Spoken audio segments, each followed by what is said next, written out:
Hello दोस्तों, short hand speed classes में आपका स्वागत है। मुझे आशा है कि मेरे द्वारा दी जा रही 90 शब्द प्रति मिनट गति से डिक्टेशन लिख रहे होंगे।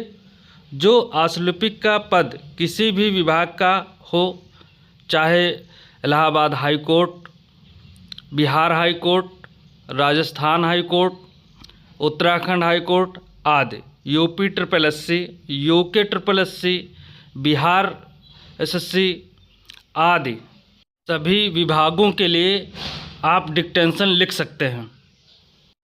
धन्यवाद। Ready start.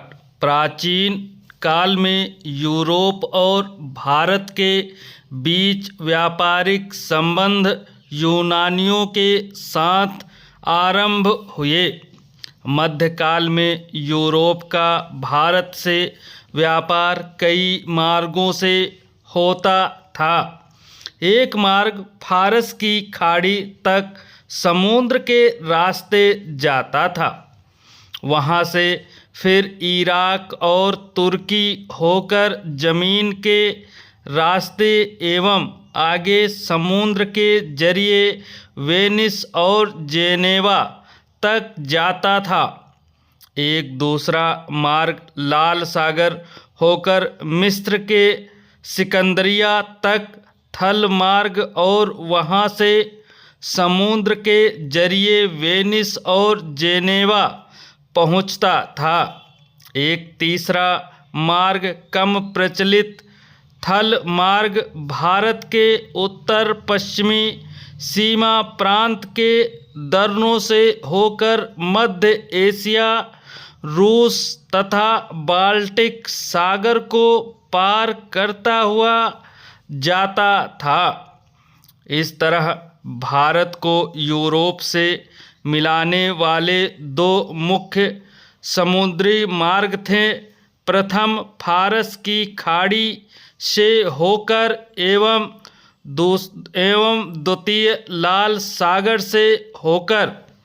इसमें फारस की खाड़ी वाला मार्ग ज़्यादा प्रचलित था, क्योंकि लाल सागर वाला मार्ग अत्यधिक कोहरे के कारण दुष्कर था।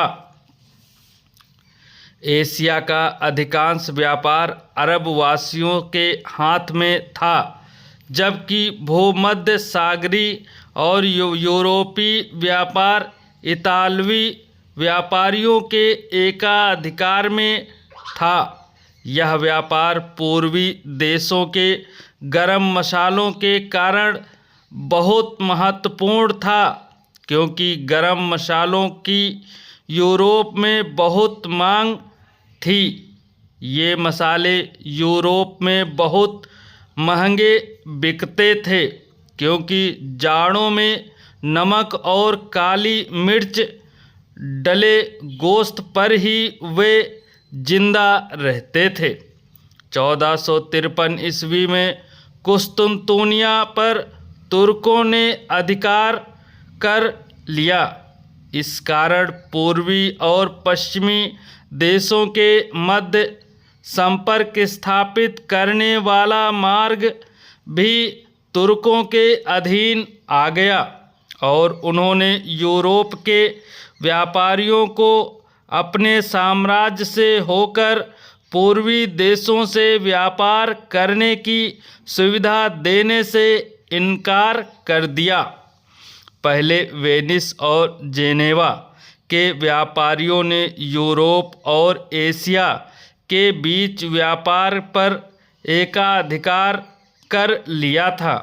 इस कारण यूरोप के नवीन राष्ट्र स्पेन और पुर्तगाल व्यापार से बहिष्कृत थे, लेकिन गरम मसाले के महत्व और भारत के विख्यात वैभव के लोभ से पूरब के साथ व्यापार करने को ये लालायित थे।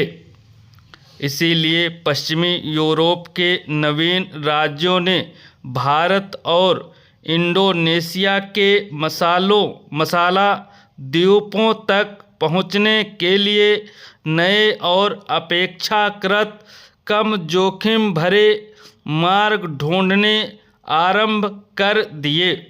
ये लोग अरब और वेनिस के व्यापारियों के एकाधिकार को तोड़कर तथा तुर्की के झगड़े से बचकर पूरब के देशों से सीधे व्यापारिक संबंध कायम करना चाहते थे।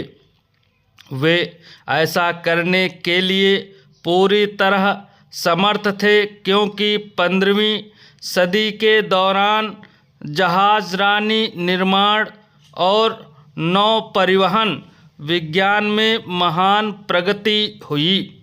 यूरोप के पुनर्जागरण ने पश्चिमी यूरोप के लोगों में उद्यम की भावना पैदा कर दी।